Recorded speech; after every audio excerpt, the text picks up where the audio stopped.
que j'arrive à sa voiture, je fais un petit signe pour qu'il baisse sa vitre. Salut! Peux-tu te poser une question? Ouais.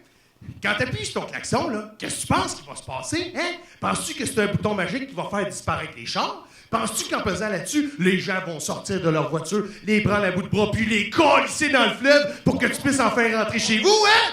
Ou non, attends, je sais, peut-être que t'es un genre de meneur-né, toi. Un berger, c'est ça. Par ce coup de klaxon répété à l'infini, j'invite à tous vous rallier derrière moi et je vous amènerai à bon port. Puis d'abord, c'est quoi ton nom, esti? Chris, tu me fais peur? Richard Camiret? Richard, t'es-tu le Messie, tabarnak? Pas obligé de me répondre si t'es le Messie, prouve-le!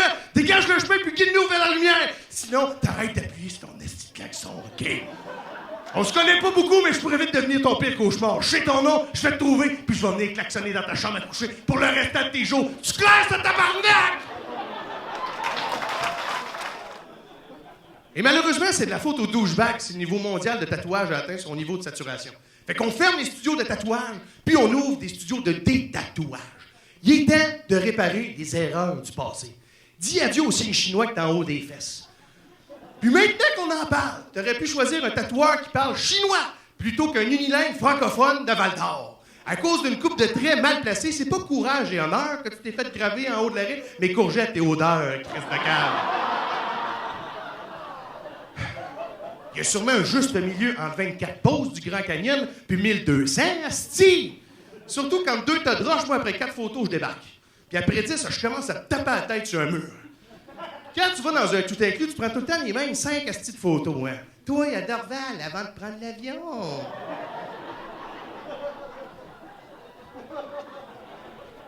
Toi, pompette sur le petit chemin de pierre qui mène de ta chambre au buffet. Toi, pompette qui lit une lecture d'été, les pieds dans le sable, hein, avec la mer en arrière-plan. Une petite photo de lézard parce que t'as pas d'antenne dans ta cour à Val-d'Or, hein? Sans oublier le classique. Toi, au bord de la piscine, avec ton 8e cocktail trop sucré, à te demander « Retourne-tu dans ma chambre ou ben je chie dans la piscine? »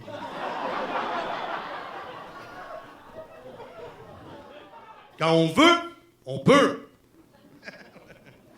Je m'excuse encore de casser le party et d'être le gars qui vient chier puis uriner ses pensées positives, mais si t'es paraplégique puis tu manges liquide, LUS Open, c'est pas pour toi. Je vais me coucher moins niaiseux à soir. Non. Non. Désolé. Y a pas de quoi fouetter un chat. Ça, cette expression-là, sous-entend quelque chose de terrible. C'est qu'il y aurait, dans la vie, des situations où fouetter un chat serait acceptable. Quand est-ce, tabarnak? Hey, l'autre jour, j'ai attaché mes souliers puis j'ai pété un lacet à moitié. Avec quoi fouetter mon chat? T'es un bonbon, fuck you, réglé! Chaque torchon trouve sa guenille. Hey, en v'là un beau compliment, hein? C'est encourageant. On profite du fait que tu te sens comme un torchon dégueulasse pour te dire que non, hey, sois rassuré, il y a certainement une vieille guenille pourrie qui t'attend quelque part avec un chiche à hook sur la cuisse. Lâche pas le gros, va en Ontario. Tous les chemins mènent à Rome.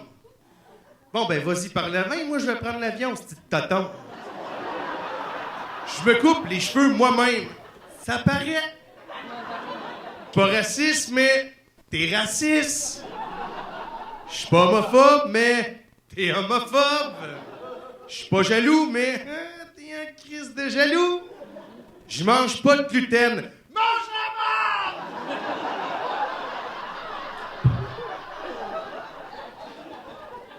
Puis finalement, je suis fâché noir. Eh bien, plus moi, c'est fait. Là, c'est à votre tour de vous fâcher.